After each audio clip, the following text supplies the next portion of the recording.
All right, good afternoon, everyone. Thank you for being here in Berlin. First of all, I again want to, express, my understanding of the frustration of our customers. We are making good progress. We're down to around 62,000 customers out. We did meet our target of restoring 90% of our customers yesterday afternoon, and now we're starting to work in neighborhoods and single services. But I do understand that people have been out a long time. The weather is getting extremely hot, and again, I really appreciate and thank our customers for their patience. We're working as quickly as we possibly can. As I say, we have about 62,000 customers out. We're working real hard to complete restoration to critical facilities. We had over 1,080 kind of documented critical facilities, being hospital, police, fire, those types of things. We've completed all of about 47. Those 47 are some of the facilities that have their own generators and those types of things, but we're working really hard to get them off the temporary power and onto permanent power. As I've said, we have about 2,500 line crews working on this event. That includes about 230 secondary crews, specifically working on getting the individual customer back. And we would ask customers, if they could, to just go out and maybe look at their service, and if they see the line down between the pole and the house, maybe to give us a call. That would be very helpful, and that'll help shorten the duration. The urgency of the system, of the restoration, certainly hasn't changed, and I would say it's just the reverse. We are certainly working as tirelessly as possible, bringing in as many of these estimates for town level ETRs that we can. We have been successful in reaching, as you know, we gave town restorations the other day, and we've been successful about completing 77 of those towns. We have another 10 or 15 tonight and more tomorrow, but our commitment that we're working very hard to hit is to have everybody's power on, 99% of our customers by tomorrow, end of the day tomorrow. At this point, I'd like to introduce Penny Connor, our Senior VP of our customer group, to talk a little bit about what her group does and what they're doing, and then after that, we can both take questions. Penny? Thank you, Craig. As heading up the customer group, we are providing support for all of these customers who are frustrated, we know, and are hot and uncomfortable. And please know that we are working, as Craig said, to restore power very safely and with a sense of urgency to get everyone restored quickly. But I have an amazing team of customer service representatives that have handled over 150,000 calls since the start of this storm. I've been hearing directly from customers who have connected with some of our customer service reps multiple times. And here's some of the questions that my reps are fielding. They're hearing from customers about, well, how do you restore power? Why do some people come on sooner rather than others? And we walk through how we address the outage events that impact the most number of customers, restore them first, restore the backbone distribution system, and then work neighborhood by neighborhood to complete everybody and get them on. We give our customers update with the actual damage. We have visibility into the damage assessment that Craig has, so we can let customers know exactly what's going on. Why is it taking so long to get their power on, and give them a little bit of a sense for what's going on with their particular outage event. We are getting questions from customers now, and actually the field has been very helpful with this. Our field folks are sending us situations where the service wire is down, where they notice that the wire between the pole and the house has dropped down. We are reaching out to those customers to let them know what they need to do. Some cases they may need to get an electrician, but our representatives are walking them through that. So that's one of the questions we're dealing with, and as Craig shared, if customers are seeing that, please don't wait for us to call. Please call in also on those. And a lot of our customers have real urgent, very urgent needs. And so we are listening to those. We are providing support for those customers, helping them identify Connecticut 211, which allows them to get local resources that may be at their disposal, and also connecting them with the American Red Cross. So our representatives are doing a wonderful job, and I just want to give a shout out to them. They've been working 16-hour days trying to ensure that that they are there for our customers when our customers need them. But I will share that most customers are not calling us. They're connecting with us digitally. So we have had overall 8.5 million customer transactions. Most of those are via our web, which has handled 5.5 million. And most customers are going on the web for the very similar questions, because we have information there about how we restore power. And they are hitting the outage map so they can see information about their specific outage. So that has been a very popular tool. The outage map in the mobile app, which was just introduced in November of 2018, the mobile app itself has had 500,000 hits on it, and it's a similar type thing. Most customers are going on the mobile app, they can see the outage map and get that information. We have been working proactively to reach out to our customers. We've delivered millions of messages outbound to our customers. Actually, 5 million have been outbound. And those outbound messages have been emails or text giving them information about the outage and our restoration process, and fun facts around the number of poles we've needed or the roads that have been blocked, because this was an historic event, a very large event, did a lot of damage. And so we do want to try to provide customers with information about all the resources that we're bringing to bear, including materials, to make sure that we can restore customers as quickly as possible. So I just want to thank our customers for their patience and their support, and so many kind words that they've been sharing with us. It is heartfelt. It's meant a lot. Our customers are commenting around interacting with our crews and seeing the crews go by and with the thumbs up that they have power restored. All of those interactions mean a lot to our team, are important. So thank you all, for everyone, for your patience and your support as we work to finish this very strong, finish it together, and deliver for you to get the power restored to everyone. Penny, can you follow up with the 150,000 calls? I know people during the storm had tried to call, and there were issues with the phone system. Many people don't know how to use internet, older people. What happened, and what's being done to make sure that doesn't break down again? So there was, at no time did the entire phone system go down, but there were customers who were receiving fast busies, and that occurred on the first day, partially into the second day of the storm.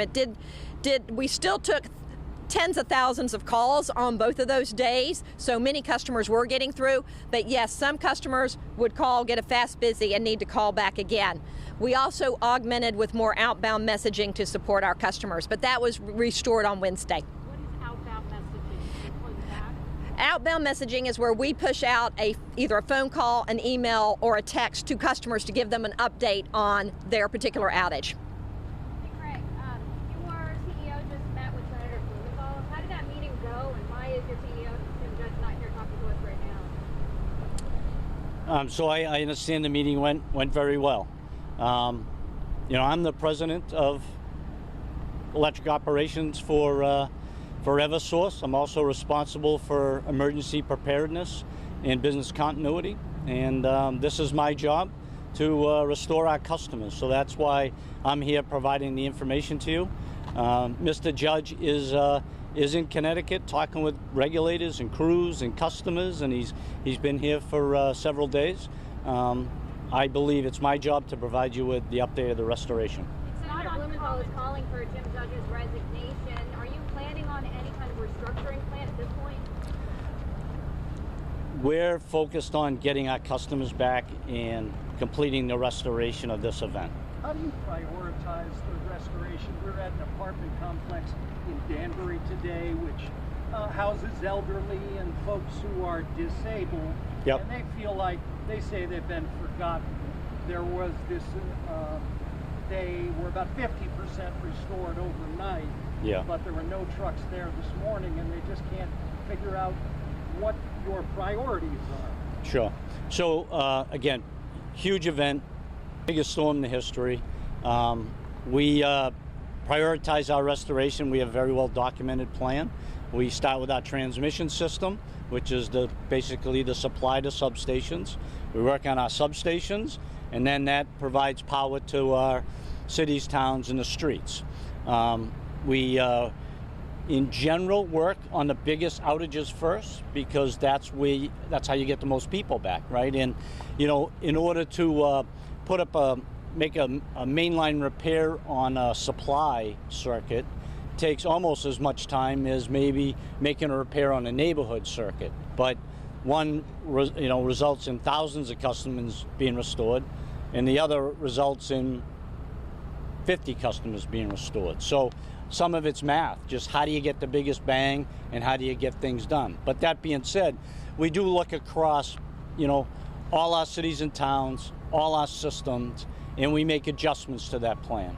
We have some very rural towns with low populations, and we try to say they need to be addressed too, because they have needs. In a lot of cases, much of the town is shut down.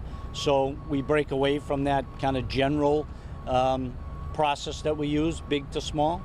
And then we also, as I said, we have low voltage crews that we've hired. And the low voltage crew can't do the primary work, but they can do the services and some of the 120, 240 volt work.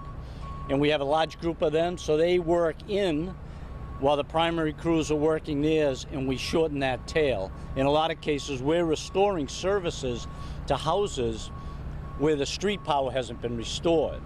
But what we try to do is not wait for those small repairs. That's why we were just talking about if a customer sees a conductor down on the yard, we want to get out there and get that fixed. So when the primary street system's repaired, that house will come on. In the aftermath of the 2011-2012 storm, Eversource was CLMP, and as you know, Mr. Butler resigned at that time or stepped down amidst concerns that our company was not prepared. Do you see any fallout this time around that will lead to some major changes within Eversource? Again, we're focused on getting this storm repaired.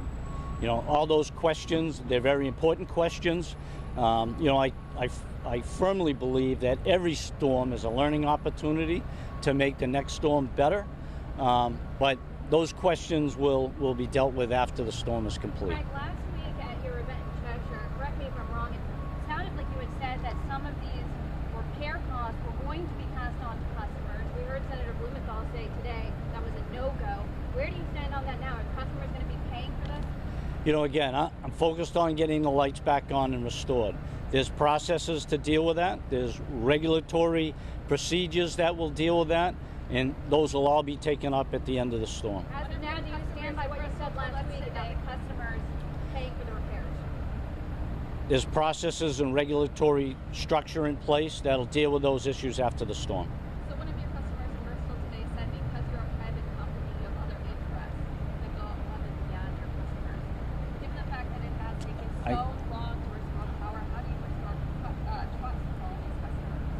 I'm sorry, I You're didn't. saying because you're a private company, your interests go beyond your customers.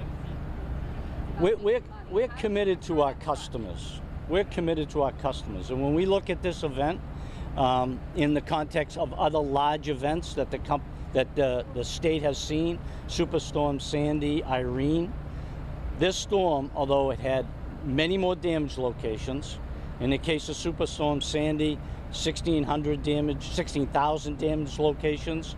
We've recorded about 20,000 so far with this storm. This storm, it's larger, more damage, more customers, and it'll be restored faster than both Irene and Superstorm Sandy. Do you think this response shows that you're committed to your customers? We are committed to our customers. We had heard that there was problems with getting faulty equipment repaired quickly and hotel rooms for crews. Is there validity to that? I don't know about faulty equipment. They couldn't repair it in time. There was a lot of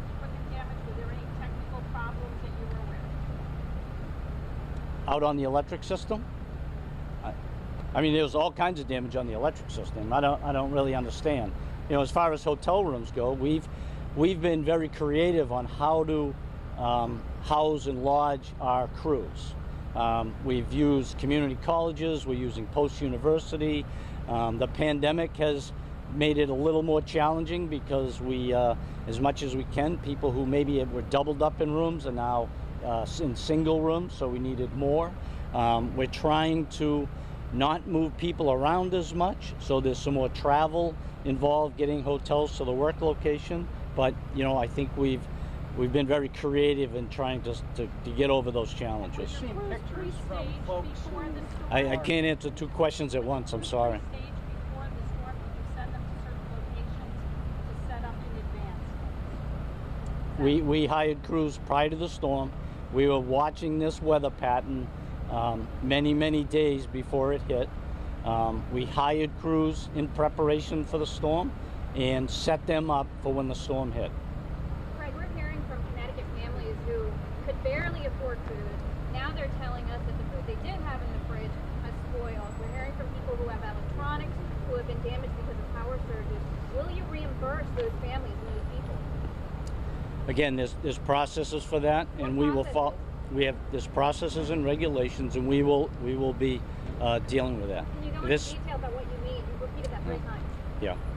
So I'll be happy to take that. So so this storm was an act of nature, and typically those costs would not be reimbursed. There is a claims process that customers can review, and but that at this point that process is what we've had. We do encourage customers, this is a question we are getting at the contact center, we do encourage customers to look at their homeowners policies. Many of them have, and businesses have, coverage for these type of situations, so we do encourage customers to look at that. Right, just another quick question about the response to this storm.